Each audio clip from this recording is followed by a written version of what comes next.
Oh, hey, Jeremy. What's Hello. up? Hi. How are you doing? I am so happy to be here. Good. It's a great day. Good. Are you ready for your 73 questions with Lisa? Probably not, but let's do it. Okay, awesome. So, how are you doing today? I am just really glad to be out here right now. It's a beautiful day. I made tea this morning and I feel super alive. Good. How old are you? Good question. 21. Yeah. And where are you from? Here-ish. I was born in Dallas, which is that way, and raised in Frisco, which is that way. Cool. So, you're a seminarian. What does that mean? So, I live in a group of, at the moment, about 50 other Catholic dudes who are discerning the priesthood. So, the diocesan priesthood in my case. So we would work in parishes and dioceses around the country, and that would be our ministry to the church. Cool. Yeah. When did you enter seminary?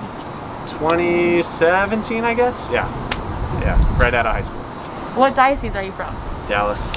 Cool. Why did you choose diocesan priesthood over religious? Well, at the time, I just wasn't really thinking about it. But even since then, and reflecting on that, I think I have a set of gifts that fit really well with what the diocesan priesthood is all about.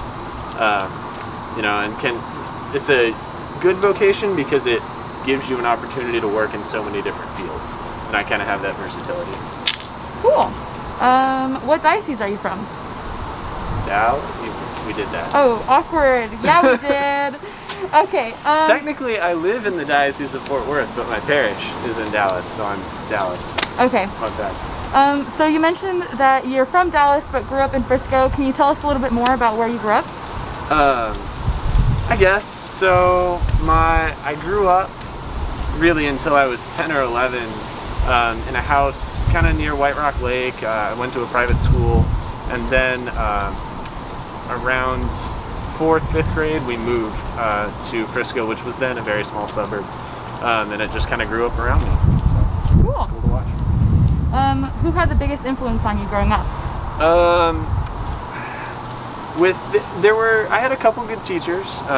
My middle school GT teacher, personal favorite of mine, but my number one answer would have to be my dad.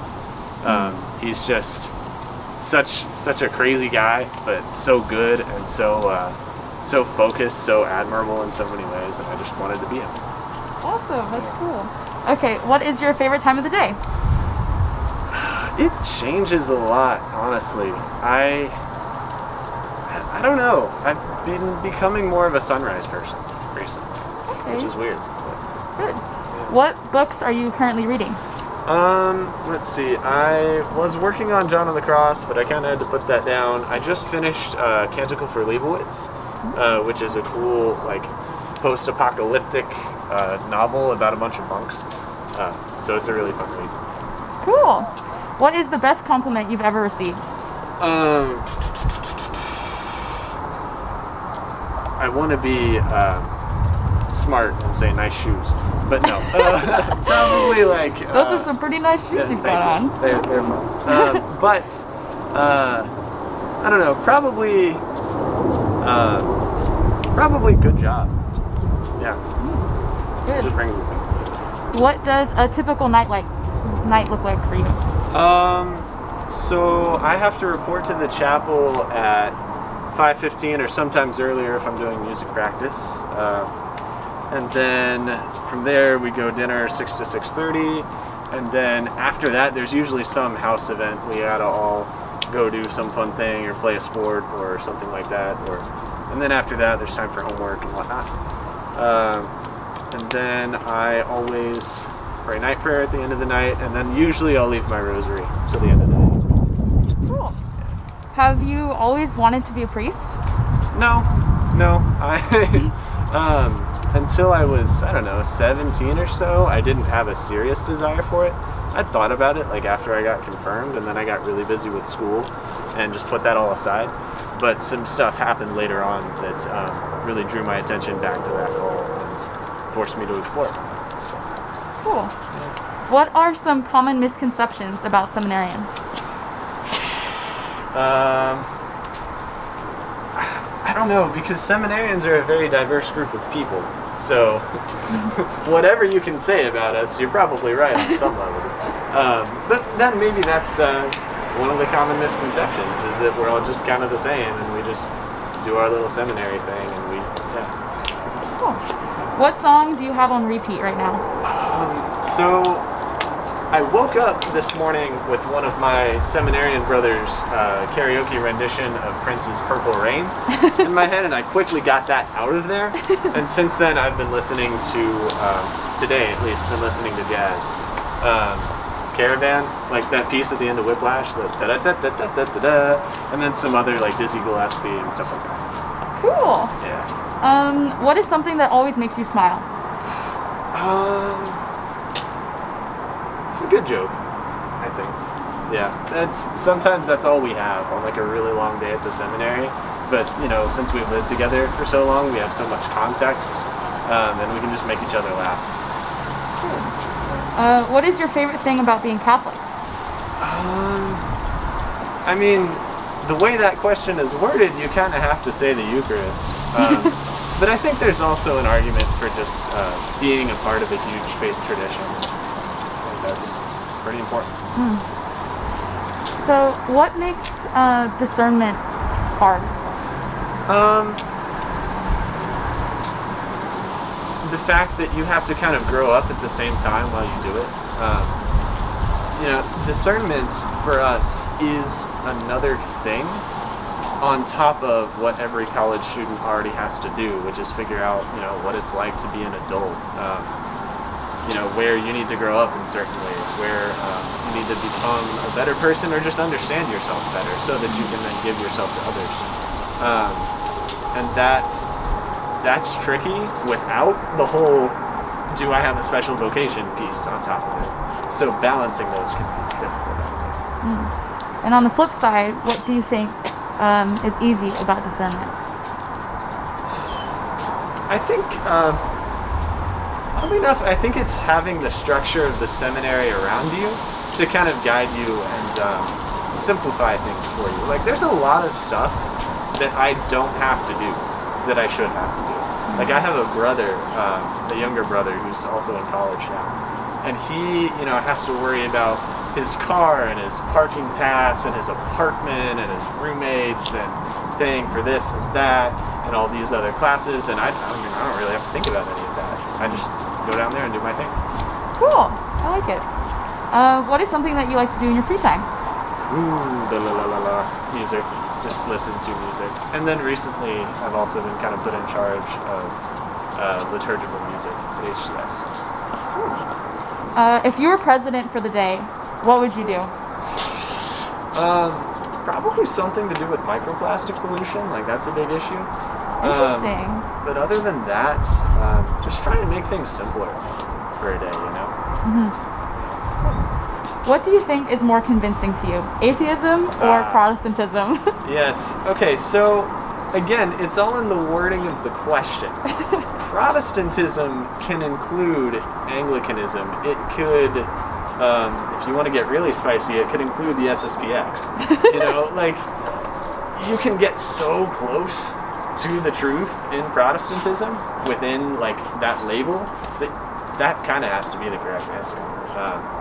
Not to, like, just dismiss atheism out of hand or say that it doesn't make any sense, but yeah, I would still lean towards Protestantism. Yeah. Okay, if you could only pick one book from the core to read, which one would it be? So, I think my answer, I can't pick any of the philosophies because they're not consistent. Different profs teach different things, so you never really even know what's in the core. So you kind of have to go to Lit Trad. And I'm not doing the epics, and I don't know. The Divine Comedy's up there just because it's so long. But the ones closest to my heart are either Moby Dick or Rosencrantz and Guildenstern are dead. Good. Yeah. Who is your best friend? This dude. His name's Nick. He's in Houston right now at a funeral. Or not a funeral. It's a wedding. But the last funeral, wedding, the last all of time the same. we were both in Houston, we went to a funeral, so it's confusing. Okay. Yes. Was it hard telling your family that you wanted to go into seminary? It was hard for them to hear it. Yeah, it led to some like very awkward conversations at first, but to their immense credit, they actually prayed about it, and we're like, oh, we get it, you know. Even if you're not the best at explaining it to us, like God can do that. So thank you to God for arranging that. Good. What's the first thing that you do when you wake up?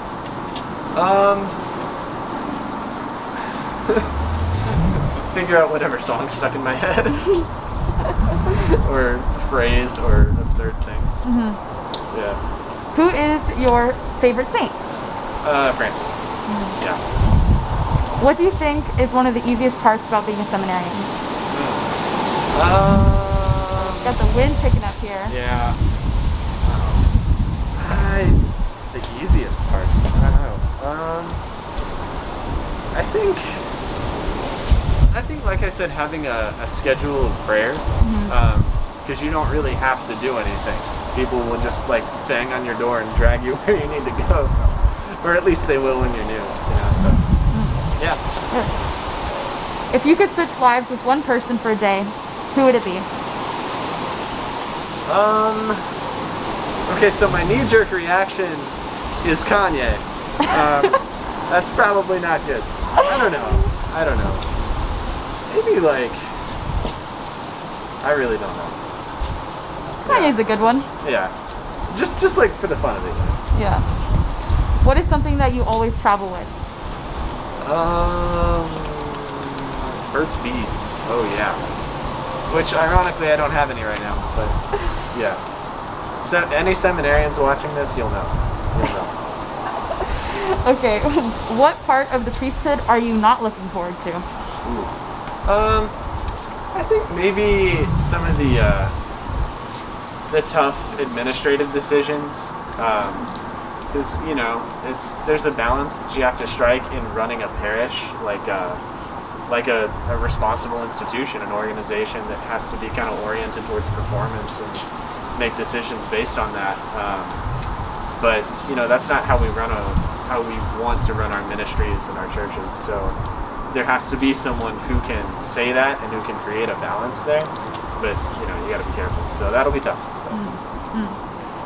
So since you want to become a priest, does that mean that you just don't like women? Yes, I am a representative of the patriarchy and that we're super scared. No. No, that's obviously not it. The women thing should be a sacrifice for anyone discerning the priesthood.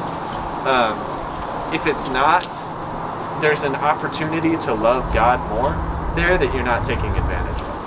Right, unless you are giving up something to do this, you're not really making as radical of a sacrifice as you could. So, yeah, obviously, women are great. Good, I'm glad to hear. Okay, so once you become a priest, does that mean that you stop sinning? Sadly, no. Through certain graces, you get better at not sinning. We think. Usually, I mean, it's hard to go through on a graph and demonstrate that, but there's some evidence to suggest that. But priests are also like Satan's #1 target in a lot of ways, so you gotta be careful. Yeah. Have you thought about what you want to say during your first homily? No. I think about what I want to say in homilies generally, but not my first homily. Maybe I should. What are 3 words to describe living in Texas? Best country ever. Excellent. Yeah. What is your favorite sin? Acadia, I guess. Okay. In both senses. Okay. That's a hard one. What's your favorite dessert? Also a hard one. I don't know. If like basic ice cream, snooty, maybe like creme brulee or tiramisu or something. Good. Do you have a favorite part of the Mass? Blah, blah, blah. I mean, not really. it's all pretty important. Like that's a diocesan thing. Like our thing is the liturgy, so we take it all seriously. Mm-hmm. Yeah. Did you play any sports or instruments in high school? I did a year of cross country. My sport was academic decathlon. Excellent. Yeah. I was good though. So. Can you tell us a funny moment during formation? Too many. The one that jumps to mind is going on a silent retreat for like 5 days, getting on a charter bus to come back, and immediately putting on Cars and just quoting through the entire movie. That was pretty funny. Excellent. And it only got funnier. Good. Yeah. If you had to get a PhD, what would it be in? Maybe history? I don't know. I feel like, or excluding STEM fields, yeah, history. Other than that, I would just do some cool science thing. Because that's like the easiest territory to find something new in. But, yeah. Good. What is your favorite form of exercise? Either running or basketball. What was your most watched cartoon growing up? I was not big on cartoons as a kid. We didn't have like cable or anything. So I don't know really. Yeah.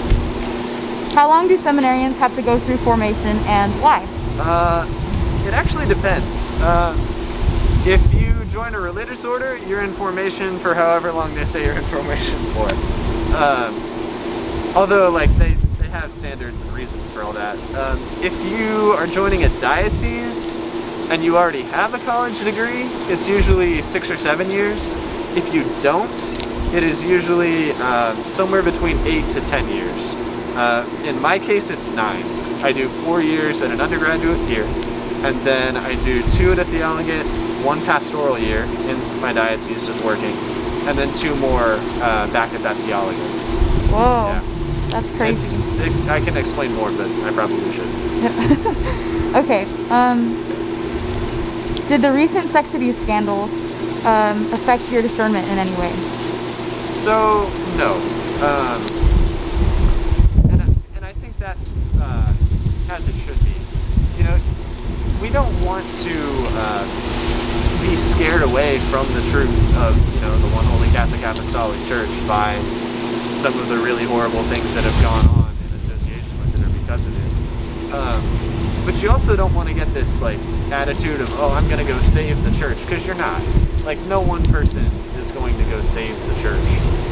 It's going to take everybody, and it's going to take a long time and a lot of changed attitudes and lots of stuff. But so either way, I don't think it's really appropriate to let a scandal push you in either of those directions. Yeah. Going a little lighter, if you were on a deserted island, what 3 books would you bring? Ooh, The Bravery, because then I would know what time it is. What's something I've always wanted to read? Maybe like Lord of the Rings or something really long that I could, because I've never picked that series apart to the level that a lot of people do. I think I would like to do that. And then I've got one more. Should probably bring something fun. Maybe like, I don't know. I'll say The Mysterious Benedict Society. That's a book that I like. Okay. Yeah. Cool. Do you have a favorite way to pray?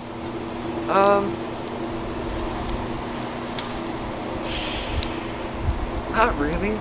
I think part of the fruit of seminary has been expanding my horizons in that regard, so that I can see all these different options and different ways that people can and do pray. From like super charismatic stuff to very written stuff, or anything in between, liturgically, piously. Okay. What is your favorite thing about Texas?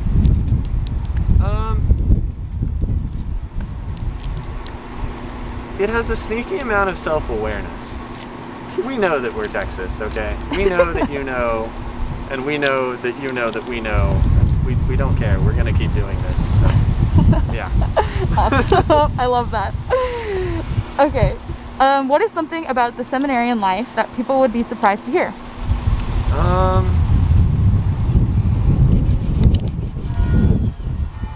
don't. There's so many things, but it's hard to figure it out.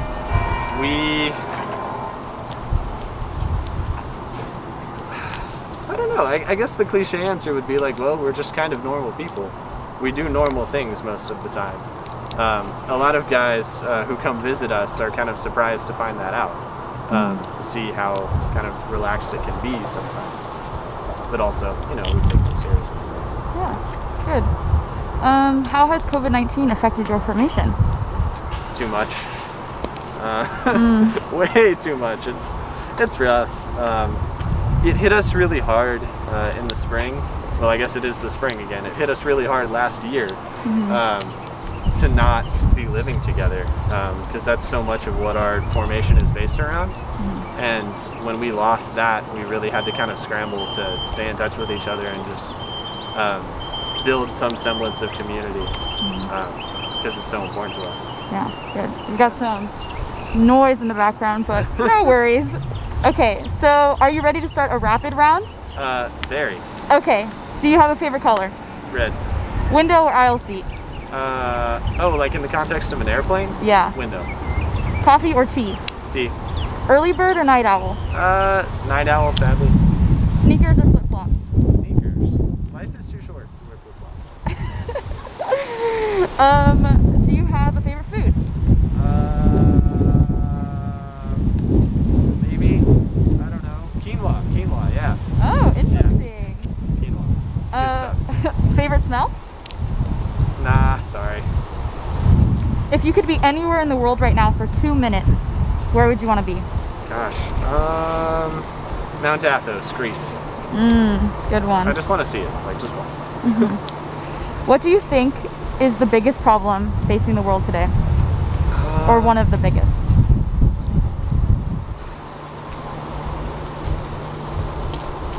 Lack of love, I guess. You know? Yeah. If you weren't in seminary right now, what would you be doing? I don't know, just thinking about it mechanically, like I really might have wound up going to A&M. That would have been terrifying. Yeah, I don't know, I really don't know. Okay, we're on the last home stretch. 2 more questions. Are you ready? Do you have a go-to joke? Yes, I'm not going to tell it now because it's kind of long, but it's about a guy in a hurricane who gets on the roof of his house and he prays that God will save him, and God sends him all these people that try and save him, and he's like, nah, it's cool, God will save me. And eventually God gives up and lets him drown, and the guy goes to God in heaven and says like, dude, what was that? I thought you were going to save me. And God was like, I sent you all these people to save you. What did you expect?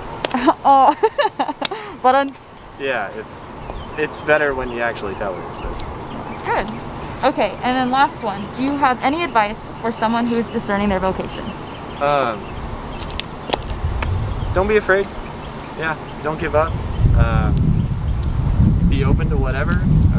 Realize that what you're really trying to do is figure out how you're going to be the best person you can possibly be. And you should never want to escape that. That's an awesome thing, and you should follow it wherever it goes. Awesome. Cool. Thanks, Jeremy. See you later. Bye. Bye.